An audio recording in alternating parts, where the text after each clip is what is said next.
came in. The women are the ladies, right? Right?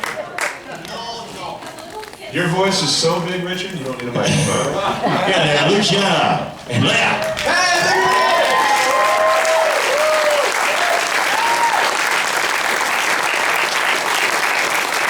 Those are the worst entrance stairs ever, by the way. I agree with you on that one. You get announced at the top of the auditorium and you have to do this really awkward, like every 3 steps, and then there's a step, and then 3, it's just not, you cannot make a cool entrance coming down the stadium.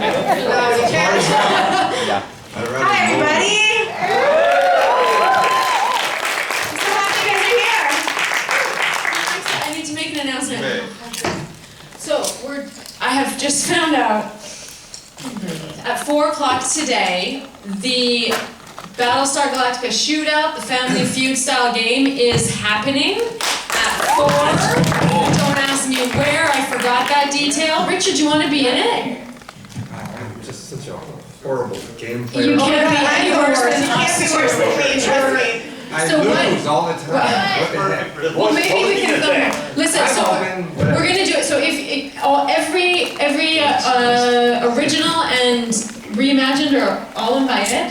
So I guess you're double invited, and you can pick which team you want to go on. Pressure. I don't know what the questions are, and then whatever team is kind of, we're gonna bring up some audience members, and they're gonna save our asses. Okay, so 4 o'clock today. It's on. Thank you, like, really going down there. He needs to be, or he has to be. Yeah, I feel like it's On the spot. So guys, what would you like to, anybody have a question you want to open up? Yes? Alright, this is Thank you. Would any 4 of you will opt to go to space, or even just go on the plane or have experience zero G just for fun? I didn't see who was asking the question. Oh, Right there. You mean to actually go into orbit, suborbit, or actually just go on the parabolic ride? The vomit comet. The vomit comet. Yeah, not, curiously, no interest whatsoever in going to space. That shit terrifies me. After pretending for 4.5 seasons in front of a green screen, that just looks really stuck. That whole airlock thing, that just stuck with me. That just scares the shit out of me. Space, yeah, I don't know. I jumped out of an airplane because I said I would. Next time I'm going to use a parachute. For years I was that guy at the parties like, oh yeah, skydiving, I'd totally do that. You know, I would skydive, and then I realized I kept saying that, and I had to step up and do it. So I think it was my 35th birthday. I drove myself out because my wife was busy, and so I went out there and jumped out of an airplane from 13,000 feet. And it was terrible. I will never do that again. It was terrifying. No, I loved it, but it was I did it, and I don't have to do it again because it's unnatural and strange to fall from 13,000 feet. It was an amazing, exhilarating ride, but the thing with space, yeah, I don't know if I could do that. Yeah, I don't think so either. I've been to at NASA, they had the capsule that they used to use. And I sat in it with Gracie and Hogan, I think, and we all sat in it in our shorts and t-shirts, and it was cramped and awful and claustrophobic and hot and oh my gosh. And Kind of like our Vipers? I don't know. Was your spacesuit? Yeah, and then but I would love to go on the zero gravity. I thought we were going to do that when we went on the NASA tour. And I'm like, so when's that happen? Oh, that's not happening. But yeah, so I think that'd be fun, but not the rest of it. Not with the suits. I've worn the helmet. They suck.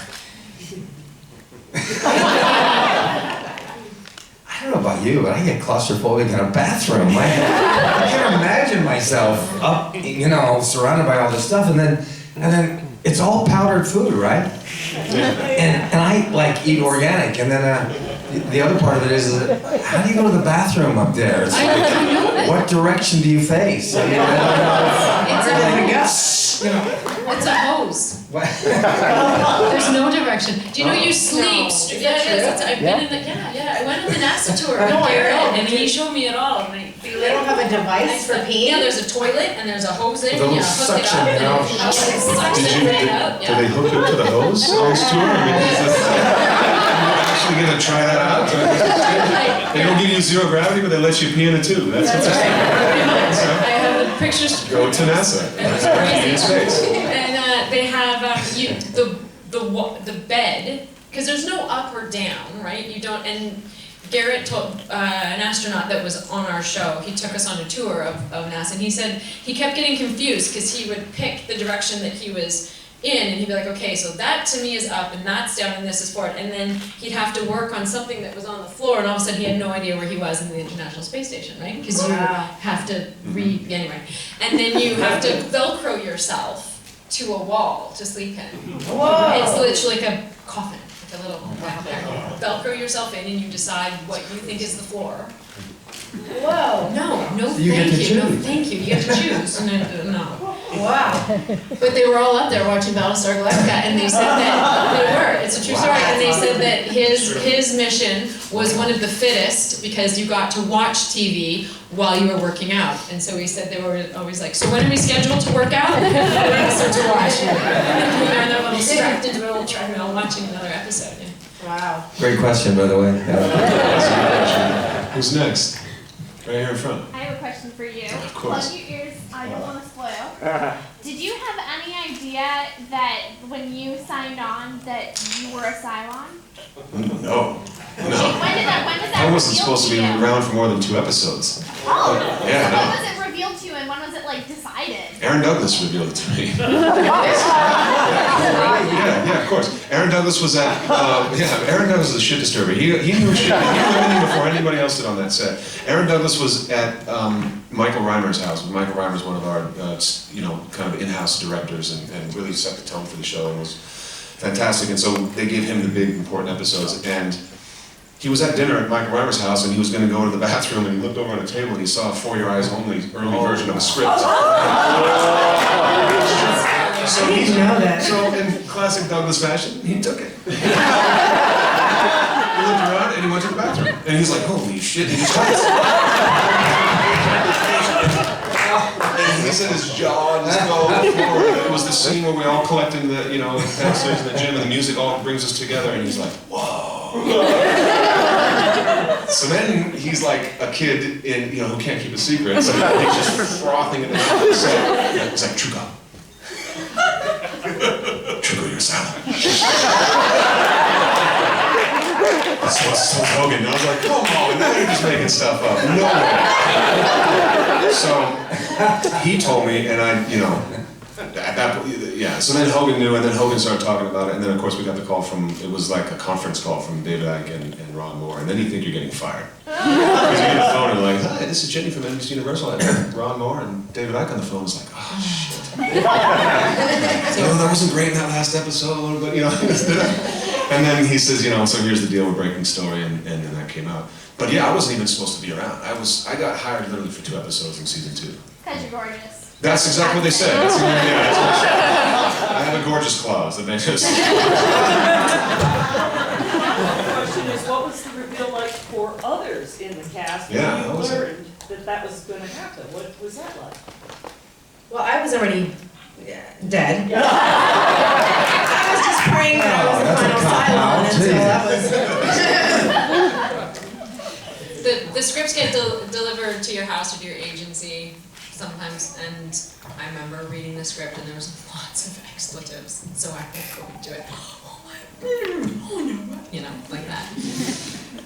You never knew what you were going to get in the script. And if you said, go down that little corridor, take a left, and you knew if you took too many lefts, you were going to end up at the airlock with the door leading to the outside, and that kind of told you that was it. But usually, I'm curious, did people call you? I mean, didn't people warn people way ahead of time what was going to happen? The writers, they called me 4 months ahead to tell me. Is that right? That was it. No, we didn't have nearly that kind of lead up. I literally heard it from Aaron in the makeup trailer or somewhere on set. It was shortly after that, and you could tell from Michael Hogan's reaction that it was true, because he was just pissed. This is bullshit.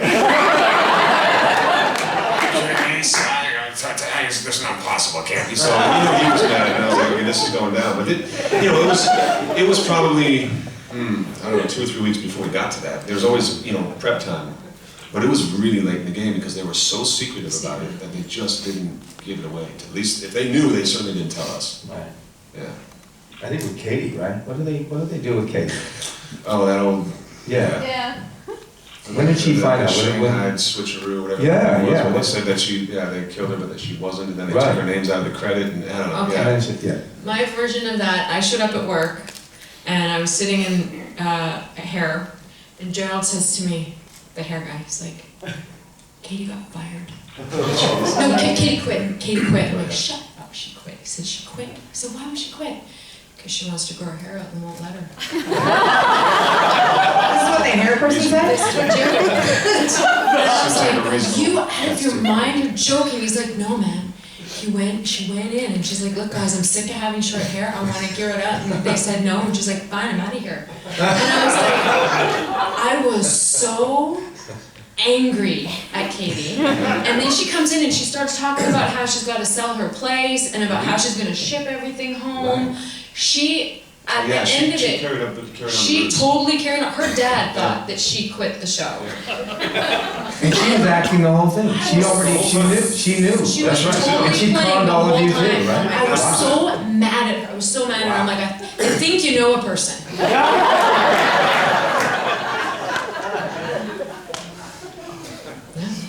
You're handling it first, yeah.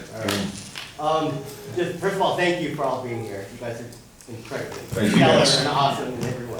Awesome. Thank you, guys.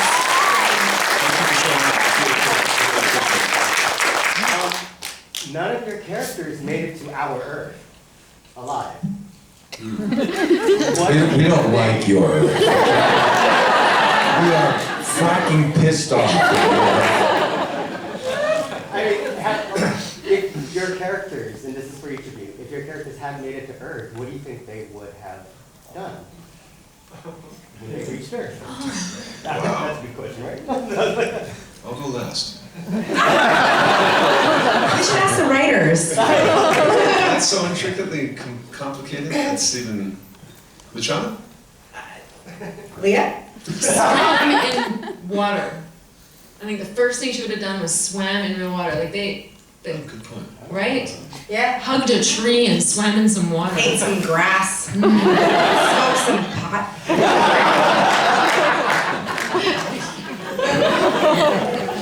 I would have been able to afford the furniture in my house. Seriously. Yeah, it would have been great. How many people actually here would have loved to have seen the series go on beyond? Yeah. Yeah. How many people thought it ended too soon? Yeah. I agree. Both of them. How many would see the feature film if they made it? Oh, yeah. Right? With us in it? Yeah. Yeah. In the hat, I understand. I would have a question for you, Richard, about what the process was, the story behind you coming back for the Reimagined series, having been, one of the principal casts in the original. Believe it or not, I was asked to come on. I didn't realize it. I thought they offered me a cameo role, which is kind of like a little, for me, couple lines or something, and I didn't realize it was the priest. Who played the priest? Oh, That is died. that the Right. that role? Yeah, and I found out that it was that role. I had no idea. Nobody told me. But you have to understand, I was so pissed off at that time. Yeah. I was so pissed off at that time because I had put so much energy into going to Sony, going to all these companies, trying to talk them into doing a continuation, that when they chose not to do it, I don't know about you, but how many times do they bring back Classic and screw it up? How many times do they just blow it, right?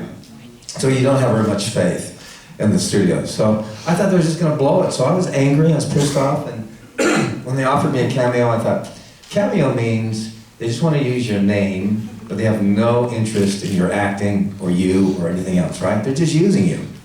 So I turned it down, and then later on I produced this 25th Battlestar Galactica anniversary convention, which I've told a few people, I'll never produce another convention before. I realized I don't have those gifts, I don't have those talents, and it takes a lot of skills to make one successful, right?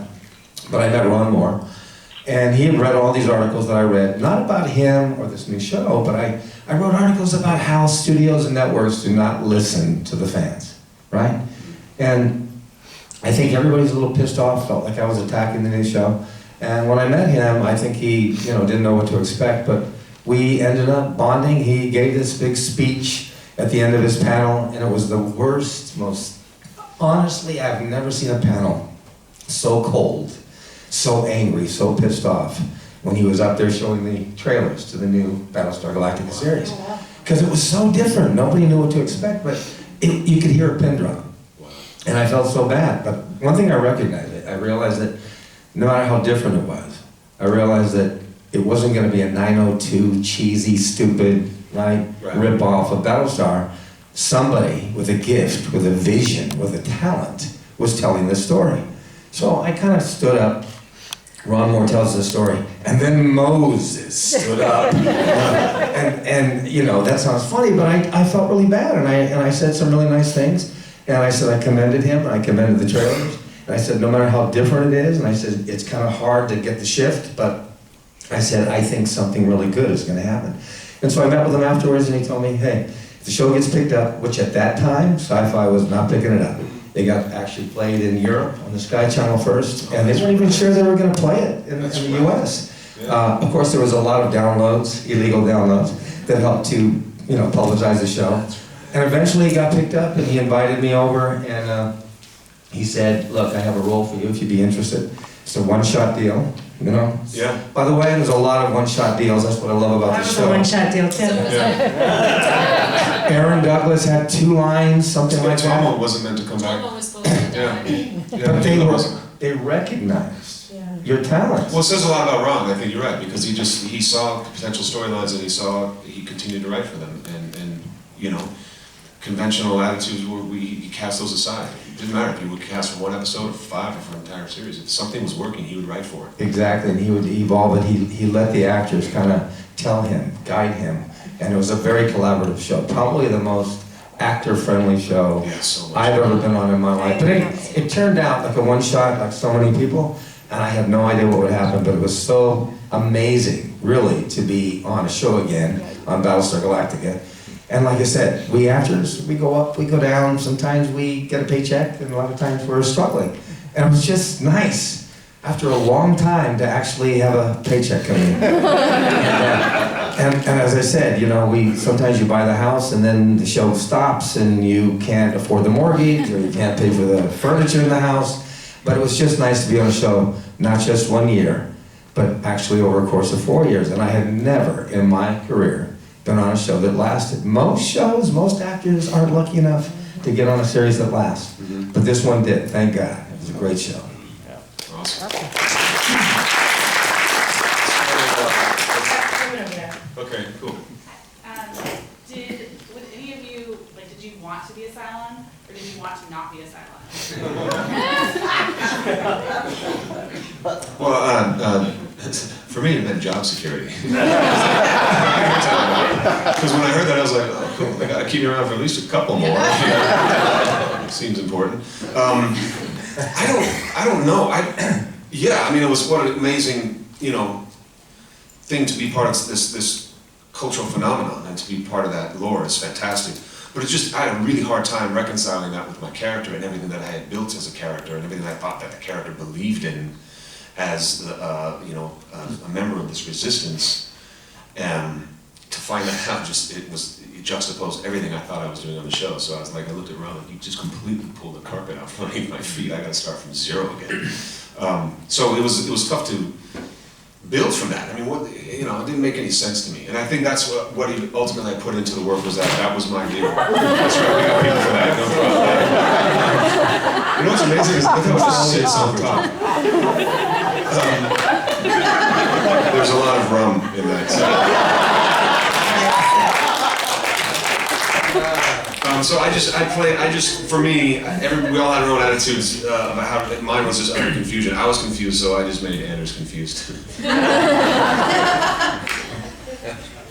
wanted to be a Cylon, yes. I was waiting until the last, till they announced it, yeah. Because you get to be, you never actually die, you just keep resurrecting. So it's job security, and I get to stay with, my family.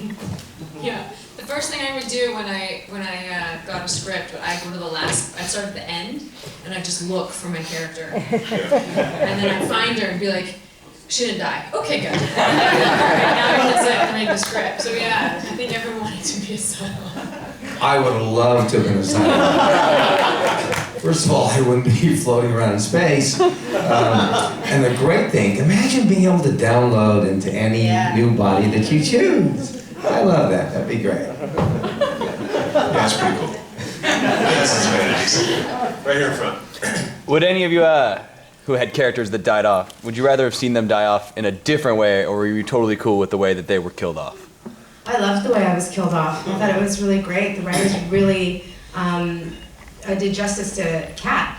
And the way that I found out was a little messed up, because I was on my way shooting Unfinished Business, and I was at the airport waiting for a flight to go into Vancouver, and my roommate at the time, they sent a script too early. And my roommate at the time went in, got the script and opened it and started going through it, and she never watched the show. So she calls me, I'm at the airport, and she's like, oh my God, Luciana, you have no idea. You're a drug runner, your name is Sasha, you changed your name, and she's telling me all this stuff, and I'm like, whoa. I'm like, go to the last page and tell me what happens at the last page. She goes, and then they put your picture on the memorial wall. She was so excited. I'm like, what? I'm dying? I'm on the phone, right? There's all these people around me. I'm like, what? I'm dying? I'm dying? I'm dying? Remy must have thought I was, you know, sick. I was crying, and it was, oh gosh. That's how I found out. You know, Ron and David. Yeah, it was heartbreaking, but I love the way I died. I thought it was really great. They kind of just blew me up in my Viper, right? And they gave me this long, you know, episode with, you know, with all my backstory in it. So I thought it was great. Yeah, I'm happy the way that Racetrack died, because fans were not very happy with her. Her choice to join Gala. So I feel like they redeemed her, letting her, you know, save everybody after she was dead. So it's been perfect, really. Well, it was just so much fun getting blown out the airlock. I really enjoy it. And I gotta tell you, it's really hard. You know, people think it's acting, you know, it's acting, you get to go home, all that stuff. But it was the end of the show for me, so that was very emotional. And then, I gotta just tell you, sitting, I can't even imagine having a firing squad killing you, man. Having all those guns pointed at you, and then Edward Olmos with that glare. The same glare, by the way, when I first came into the first table read for Battlestar Galactica. Everybody was talking to me and friendly and warm and directing, and here's Edward Olmos eating his lunch.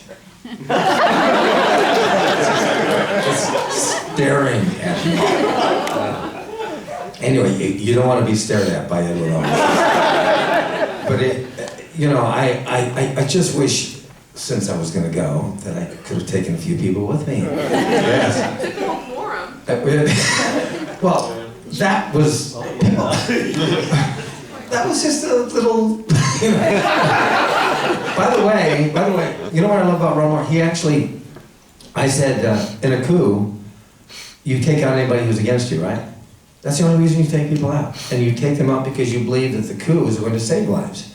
You don't take people out because you want to take people out. And those were his closest friends. So they actually had in the script the council agreeing with me. And I'm still supposed to walk out and kill them. And I said, Ron, I would never kill them unless I had to and had no other choice. So he actually changed the script, and it was great. And the only other moment, real quick, I want to say, when I was doing the last scene with Edward Olmos, and he sits in the jail cell with me, and he brings out that long laundry list, you know? And I asked him if I could just have my own laundry list, you know, about all the things that Rosalind and Adama had done, right, that were illegal. But the last thing that he did was to change this whole paragraph, this whole long dissertation. And basically what he let me say was, I said, you know, the only difference between us is you're wearing that uniform. And that said a lot, because what it really meant was, we all had the best intentions. We all wanted to do something good, but many times we ended up doing something really bad, trying to do something really good. And it kind of, I think, set a parody that on Battlestar, you couldn't, just like through history, the good guys aren't always the good guys, and the bad guys aren't always the bad guys. And sometimes we play both roles, right? Yeah, it's great.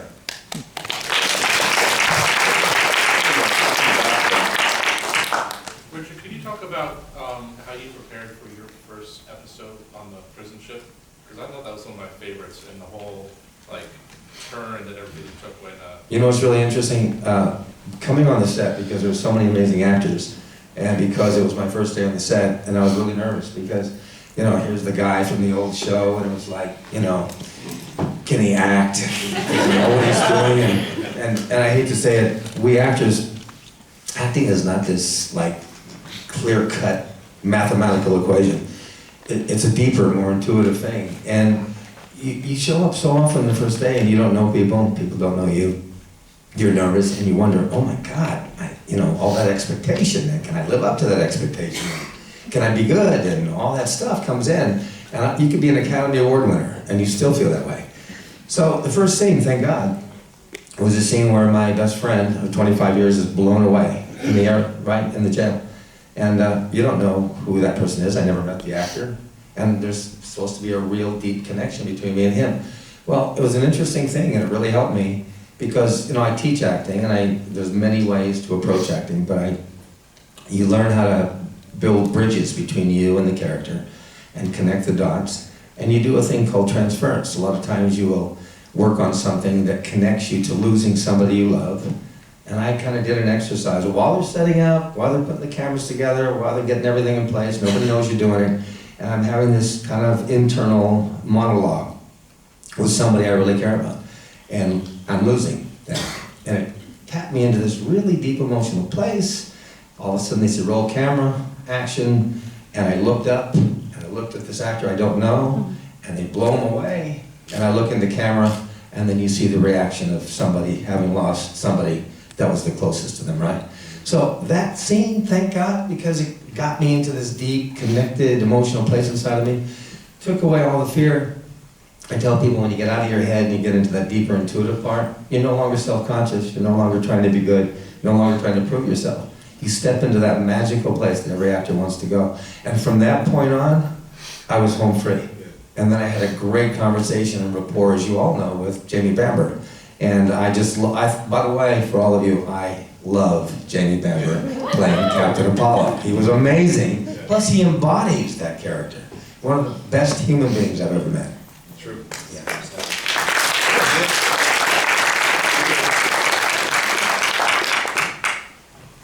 Somebody call it. So, having been in the Marines and having been on 2 really long deployments on Navy ships, you all know I say this, but you captured the essence of the military. You captured the boredom. You captured the adrenaline. You captured, 3 of you captured the battlefield promotions. I mean, when the person above you gets killed, you're automatically in their spot. So I know you had a space consultant, but what did you do for like military consultants? And did you ever have anything where you just said, stop it, there's no way the military is going to do this? Or I don't know, any great stories about that? That's something you guys must have had some. Who did that? No. No, I didn't either. When I didn't understand anything, I would just ask the writers. Okay. I didn't know too much about the military, to be honest. So the original guys went to boot camp. It was boot camp, yeah. Okay. For the people in the miniseries, yeah. We had some of our background. Do you know some of our background were ex-SWAT guys? No, I didn't know. So the guys in the military guard, there were some ex-SWAT guys, and I had a scene where I was supposed to go onto the Cylon ship, and I was with all the SWAT guys, and it was the only time Racetrack wore the military gear, the blacks, and I think Bamber was in front, and then there was me, and then there was all this background, lots of SWAT that day, real ex-SWATs, and then Bodie was at the back, Hot Tom was at the back, and I'm, a $110 wet, and I had this rifle, and they were all real. I didn't realize until I held one that they were real guns, and they're Really heavy. They're really, really heavy, and Racetrack had a computer on the other hand, and they wanted me to go high. And there's someone there that's showing you how that is and explaining the point form to you and how you would go in and sweep a room and clear a room and do all these things. And I'm like, okay, except I only have one hand for my gun, and all the big SWAT guys, I turned around and I walked in this guy's belt buckle. Like they were huge. And I'm like, they have 2 hands and I just have one because I'm carrying a computer. I can't go high. It's too heavy. And they're like, okay, go low. So I went low. And then what happens in the scene is we go and we clear it, and then Hot Dog's at the back and he gets caught up with the Cylon. So Racetrack goes to save him. And I said, look, guys, I don't know if I think it was Reimers, I'm like, look, it doesn't make any sense that Racetrack would be here and be like, oh, excuse me, no, you wait here, me and my computer, I got this. That's good, I'll just, I'm gonna go. Like, don't you think one of the 10 people between he and I would do it? So we scrapped that scene, because it made no sense. So we were always constantly thinking about this. And Gracie was really the stickler. She always wanted it to be absolutely accurate. And so we had people on set that were there to guide us, and she was constantly. Yeah, we had former Canadian military sharpshooters. Yeah. Like our weapons wranglers, we were firing real weapons, and we had quarter loads and half loads, but we're doing cover fire in 2x2 formations, and I was like, my guy's an athlete. I don't know any of this stuff. He plays pyramid, so I was excused from a lot of the technicality because that you didn't know, but that was a real deal. We had guys. Yeah, that was the first time I ever had a gun in my hand, so I didn't know how to hold it, and I just remember the guy who gives the guns to us. What are they called? Wranglers? The Wranglers, yeah. And it's just like you running with a gun like you're a little fairy. Yeah, they didn't sugarcoat And I it was like all. holding it like this. It was like Charlie's Angels. Yeah, we were rehearsing. Around set. You can hear him go to the director going, you're not going to do it like that when you shoot it, are you? Are they really going to look like that? We're like, that was a full rehearsal, what? What is that? We're like, don't cover your ears when you shoot your gun. So don't do that, okay.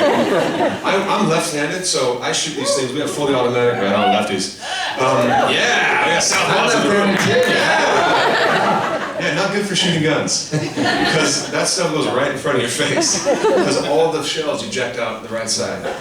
And we're way up in Kelowna someplace, on that algae planet, and they got tear the sleeves off the shirt, and we're firing guns, and I'm up against this dirt berm, and I'm firing this MAC-10 or whatever, and it's blowing these hot shells on the dirt, and then they're rolling down, and they're hitting it while we're shooting. I'm like, oh, I'm getting bit by fire ants.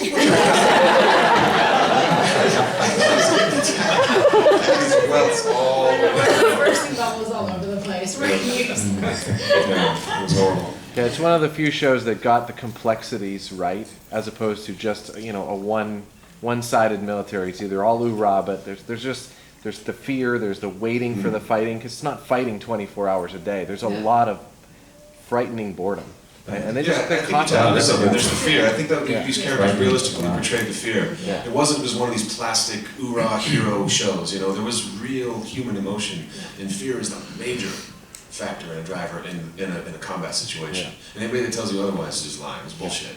It's not just running around picking, firing a gun with the shells wrapped around your arm and looking really cool. It's terrifying. Yeah, there's nothing I think glorious that's, about it. and understanding and learning how to harness that is what makes a good soldier. Yeah. Well, great job, everybody. Thank you. Katie, in her interviews, always talks about how young she was when she was cast, and I feel like some of you were really young. So did you take a lot of? How was it with all the other older, more matured actors? Was that great? Richard and I will The old this one out. Girls, you go ahead. Yeah. So when I got hired, Michael Reimer hired me, and then I showed up on set, and it pulled my hair back, and I was 30 when I was on the show, and they pulled my hair back and had me they take off all your makeup because there's no makeup on the ship, and break you down, they call it. And he took one look at me and went, "Oh God, how old are you? You look so young. You're not supposed to be young." And I'm thinking, don't fire me, I haven't even gotten to set yet. So you know what I did? Gracie is quite secretive about her age, and I'm like, I'm the same age as Grace! I'm 30! So they decided to make Racetrack younger and more. So Racetrack was supposed to be more confident in the beginning, and they wrote her more nervous and more frightened because they figured that I looked too young at that time to look like I know, isn't that nice back in those days? It wasn't a thing for me. I never worried. I never even thought about that, actually, that there was older actors on I mean, I went to theater school, so I played like 80-year-old women on stage, so I never... Yeah, you brought up Katie. She's 10 years my junior, and I just gotta say as a footnote, she's young, but she's old soul. Yeah, she is. That girl Totally. raised my game. She's a fantastic actress. Amazing. And I mean, I went to school watching this girl who's 10 years younger than me, just raised my game. And that's just something you can't teach. She has an innate skill. She's a phenomenal actress. Yeah. Hey, give her a round of applause. She's So what like plot twist or storyline made each of you the angriest in the series? Jammer really messed me up. Yeah, Jammer really messed me up. Yeah, when we were on New Caprica, and he turned, and that messed me up. Talk about that a little more. Well, when he all of a sudden went with he was like going with the list where they were gonna kill everybody, and that really, I was just like, what a traitor. I actually hated him at that point. I was just like, what a fracking traitor. Yeah, I didn't like that at all. But yeah, what about you? You're not really asking me, are you? The last 3 episodes. I mean, that was actually my only real story arc, really, was the last 3 episodes that takes me out of the thing. And look, we get emotionally connected to the characters we play. We really do. So what happens to the character affects us. And that's not exactly the way I wanted to go out. That's not how I wanted to end it. I just thought he was a very complex, enigmatic character, right? And you never really got to know his backstory. And the one thing I wish I had, and there was a lot of wonderful characters, so I understand there wasn't time to really go into everybody, but Gaeta got that last scene with, Baltar, James Callis. And I would have loved to have had a last scene with, Apollo. Because my first entry point was with Apollo. And I would have loved to have had a scene where you could have had at least a little insight into Zarek's motivations. And they kind of left that up, and people always assume that, he's a bad guy, he just wanted the worst, he wasn't really, I think the tendency is to perceive people through the lens and eyes of other people. And they were always maligning me, although I will say that Apollo said, on the way to the bridge when they arrested me at the end, he goes, if you get past Zarek's arrogance, he's right. Right? And by the way, Ron Moore actually told the writers to always put the truth in Zarek's mouth, whether you believe it or not. Isn't that interesting? Yeah, I struggled with when Racetrack turned. It was hard for me. Yeah, it's tough. I was pissed off at the Katie thing, that she's dead and she's off the show and I lost my wife, and that whole sequence, and then that's I think the only time I've ever called Ron and David in that capacity. Slightly angry, pissed off, or confused, like what the hell? Like what is this? That just. And even when we shot the episode, we spent so much time on this moment where Anders is just pissed drunk and on the wing of the Viper and falls down, and that was like a good portion of a huge day. And then that episode comes up, and that was just sort of compartmentalized into about a 30-second scene. And you take that stuff personally. It's impossible not to, and we're just narcissistic, egotistical actors. So this is about me. Where's my scene? And you fail to see the big picture. And Ron's like, we just got a lot of story to tell, man. It's great stuff, but we only got 42 minutes. Relax. It's like we have to get everything in this 1 hour of television. And you get married to a scene when you're on it for 4 or 5 or 6 or 7 hours in a day, shooting a sequence that boils down to literally 30 seconds. It's hard to separate yourself from that. And that was the only time I think I called and was somewhat angry. And it was like something I did, or did you guys not like what I did? And Ron's like, it was great. It's just. This is a very busy episode. It's a huge show with a lot of stories, and we just have to keep the story moving. But yeah, I remember feeling slightly betrayed at that whole sequence. It was a wonderful 30 seconds. Oh, thanks very much. I shot with you that day. You were fantastic. Oh, it was a great day. Thank you so much for saying that. Oh. Let's go in the back. Yeah. No, it's you. Sure. No, the other guy. No, you. Wait, no, okay, you. So, the writer's strike, from what I understand, that almost stopped the show after you found Cylon Earth. How would you guys have felt if the show had actually ended there? I remember that well. We were all in that, out in, Beginning. what's that part of Vancouver where all the rocks and the rivers all come together and it's really... Squamish or something? Yeah. Anyway, I remember that episode, and that was the rumor was that this could be it. You know, that was it. And it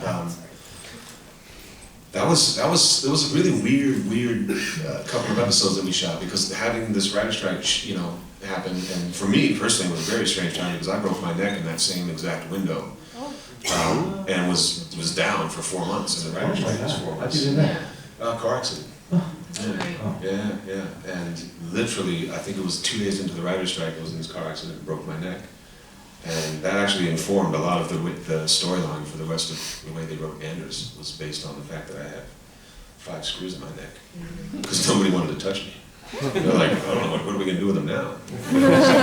I was hoping Anders would go out with guns blazing. They're like, nah, just put him in a hospital bed. That's familiar territory. It seemed to be good there. But the point, your question, going back to that question, did you guys know that we were close to being shut down, or that was the idea that show might have ended at that point when we found that the burned out planet Earth? Yeah. Wow. Yeah, in front. Well, about that same episode, I read somewhere that Edward James Olmos had been telling the cast that the show was ending, just to kind of get everyone even more motivated to the despair. Yeah, that's true, yeah. Plus he likes to just stir shit up too. Do that. You know, this is the last episode. So make it good. He would do that. Yeah, no, he said that. He also told us, this will be the best job you ever had. He still says that. I would get the Eddie speech, pace yourself. We're in this for the long haul, we're going to be doing this forever, so pace yourself. Oh, we got so many great Eddie speeches, he was great. So Michael, you said that working with Katie Sackhoff really upped your game. The rest of you, do you feel like there was a particular actor that you, on the show, that you vibed with, or that you felt like really, in that same way, made you a better actor to have worked with them? I'm going to let them answer, but just for the record, yeah, Katie specifically, because I spent so much of my time with, but I just want to say that every time I stepped on a set with somebody in this show, and I'm not saying this, it's fascinating. I couldn't believe the level of talent, and that's what I loved about this show and the casting and Ron Moore. They cast the right people for the right parts. And like you said, it's a cameo, we're going to use Richard Hatch's name, and this will help, bring some eyeballs. You killed it, brother. You were amazing. Every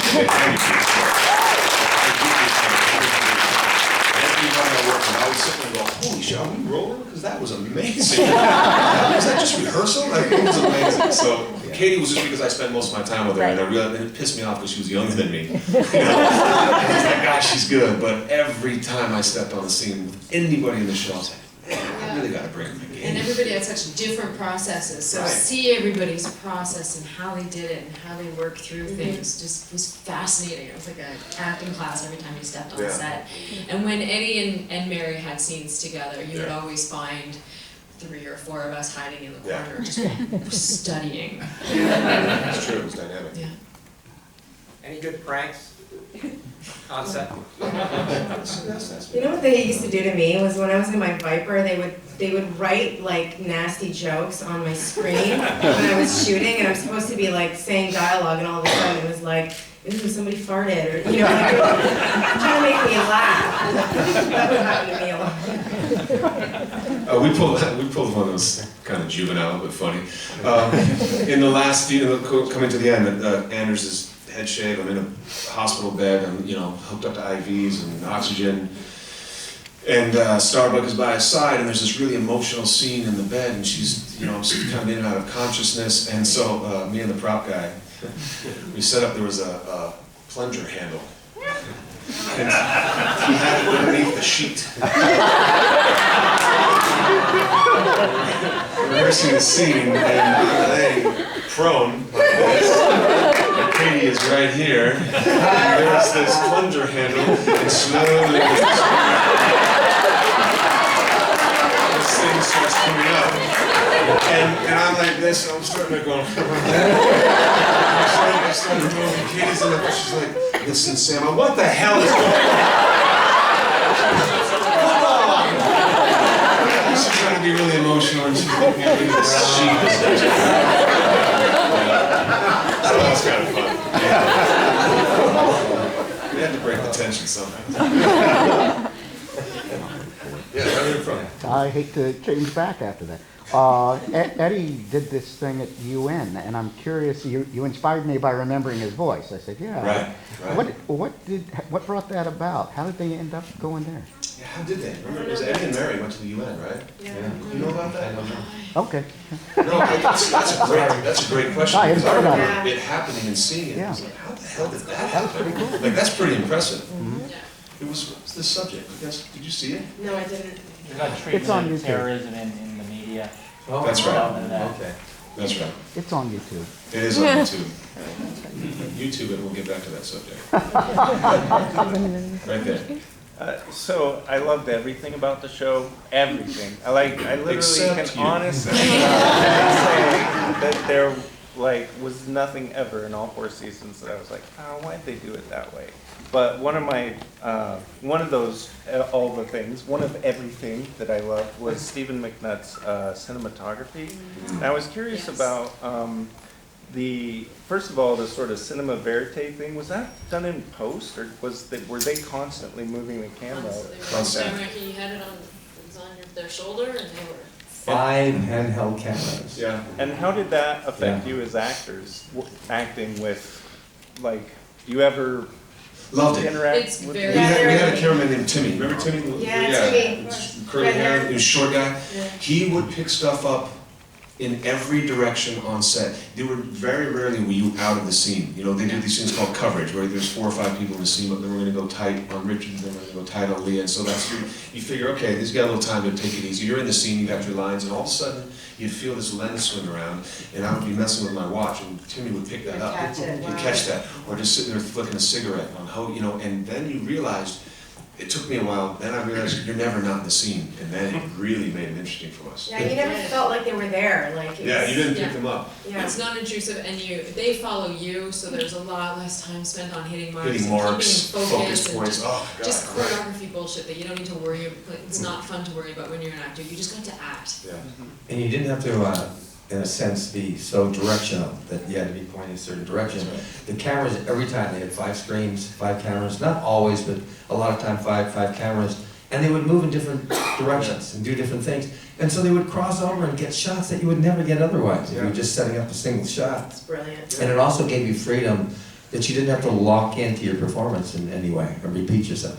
You literally were fluid. You could really just bring it each time. It was great. Yeah, Steve would like to set omnidirectionally, which is very rare. Usually you like directionally. You know, we're going to shoot this direction, so it has to look really pretty pictures. It wasn't about pretty pictures. Sometimes you'd look at a shot and you were in the dark, man. You had a pool of light over here, but the action would take you over here, and you were in the dark, and they didn't care.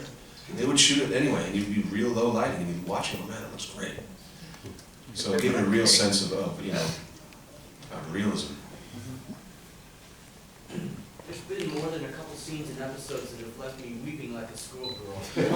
Are there any that stick out in your mind that affected you that way? Yeah, I mean, yeah. Oh, you want me to talk about it? I mean, I'll make this quick. Yeah, the last thing I said, the last words that came out of my mouth that Andrew said was "see you on the other side." Right now, I still talk about it. It gets me every time. Yeah. For me, that's just that was mine.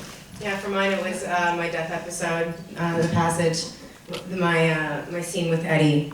Even when I watch it now, it still chokes me up. Awesome. I can't watch the last episode with stuff with Eddie and Mary and the ship. I can't watch it. I barely made it through the first time, and I just can't. I turn it off when I get there. And what do you hear? Nothing but the rain. Sorry about that. It just every time. How'd you all feel about the final episode? I died when Mary was saying goodbye. I could not, I die a little inside every time. I was gunning for them to build that house. Yeah. And, I just. What was your favorite part of the final episode? That part Oh, where that he's finally getting to see her, because she and Starbuck were my spirit animals. And she was the one who was really the whole time when everybody gave up. She was the one person who never for a moment gave up. And she's the one who's dying, probably not even gonna reach it, and then she doesn't get to stand on the ground. Well, we brought it down off from fake boners to this. Dark in here. Way up there in the top of the hat, yeah. What do you guys think about the Portlandia episode? If you haven't seen it, watch it. If you haven't seen it, you have to watch it. You haven't seen it?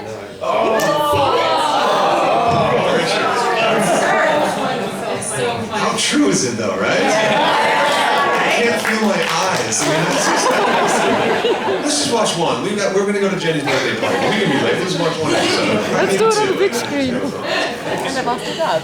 Awesome. Yes, sir. Speaking of binge watching, especially Battlestar Galactica, have you heard about anybody approaching Netflix to do something new, something refreshed? It's cool. You mean with our show? What do you mean? With Battlestar. We're gonna pick it up and like we did with Arrested Development and make new episodes. So they're doing that. They're picking up canceled shows. Richard, yeah, you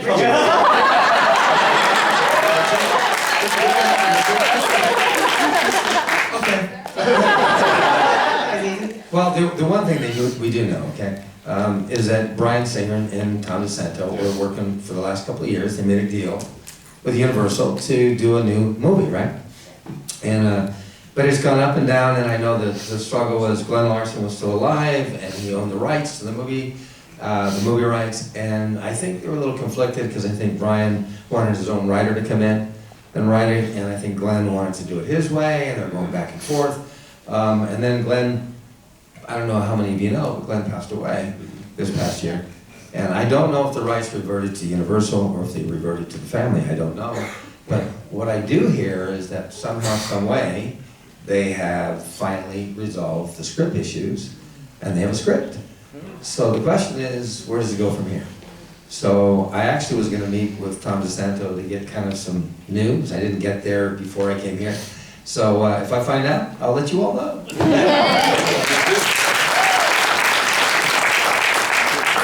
Somebody asked Jewel this in the last hour or two. How is it filming in Canada versus in the U.S.? I mean, good, bad, and different? I think Canada, particularly Vancouver, is such a well-oiled machine at this point that their infrastructure is so similar to the sound stages and the crews and the level of talent that's in Vancouver is so on par with what's in Los Angeles. I mean, it's an inconvenience as an American. I was one of the few, I think. You were American, right? Oh, me? Yeah. Oh, yes. Yeah, I mean, there was not a lot of us, right? There was a lot of Canadians and Brits, It's just, but that's just a financial inconvenience because you've got this double taxation.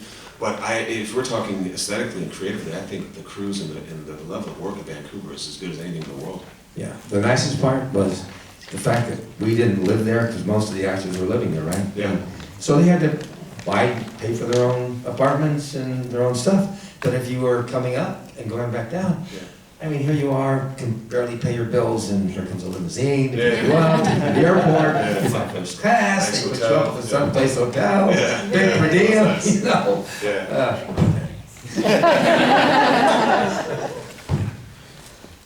Yes, right there. Yeah, you. So what are you guys working on now? Yeah. What's your projects, or what shows are you coming out, or is there any? I just literally on Friday came up from Portland doing a show called The Librarians. Oh my God! You did? I didn't know about that show. I just went and worked with Rebecca Romaine. They're fun. It's a really interesting show. So look for that. And I have a very interesting character name on that show. You'll have to just wait and see. I thought it was a joke, but you'll have to wait and see. My last project was Helix, Ron Moore's new show. Which was really great. I got to play a really kick-ass character, and it was really fun.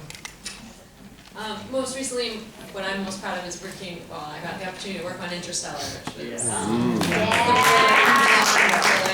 and I'm helping develop a web series called Coded. and we just put 5 episodes in the can, and it's coming up soon. Nice. I did a pilot called Cowboys and Engines. Any steampunk people here? Yeah, we just did a pilot with Malcolm McDowell. We just shot that, and they're pitching that. And then I've worked on this thing 15, almost 20 years now. This thing called Guam, and it's about an ancient star mariner, thousands and thousands and thousands of years old, and it follows this story, and it's a story within a story. But I've written a series of comic books, graphic novels. They're doing a game right now. We're producing a new electronic game, an RPG, and the novel is going to come out this coming year, and we're going to do a high-end web series to launch it, right? And so that's kind of the most exciting thing. And then I don't know how many people know about Exnar. Anybody know about Exnar?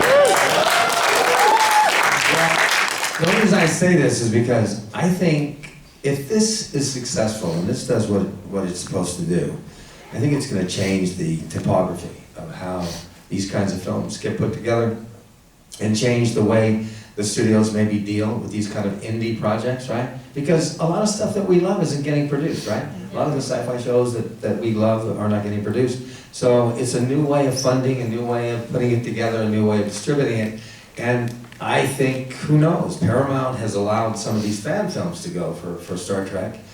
This Exnar is on the level of a studio film with all seasoned, experienced, talented professionals. So why not a Battlestar Galactica, movie? Would that be cool? I think our hour's up. Before we go, I just want to say thank you to all you guys. And I mean this because I know this wasn't, this is what it is, it is what it became. But I want to thank you guys for being here. And I think I can speak for my panel when I say that we're here because if it's important to you, it's important to us. And I'm glad we showed up, I'm glad we're here, I'm glad we were here for you guys, and I'm glad you guys were here for us.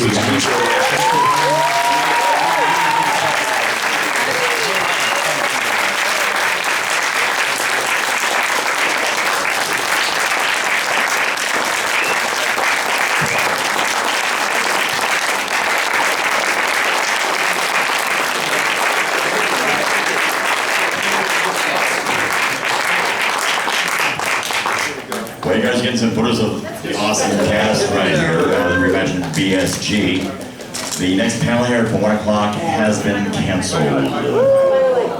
Unfortunately, I do apologize, which told like 10 minutes ago myself, the panel 1 o'clock has been canceled. Left side, The 1 o'clock panel now is Battlestar Shootout, right here. At 4 p.m., Battlestar Shootout, right here.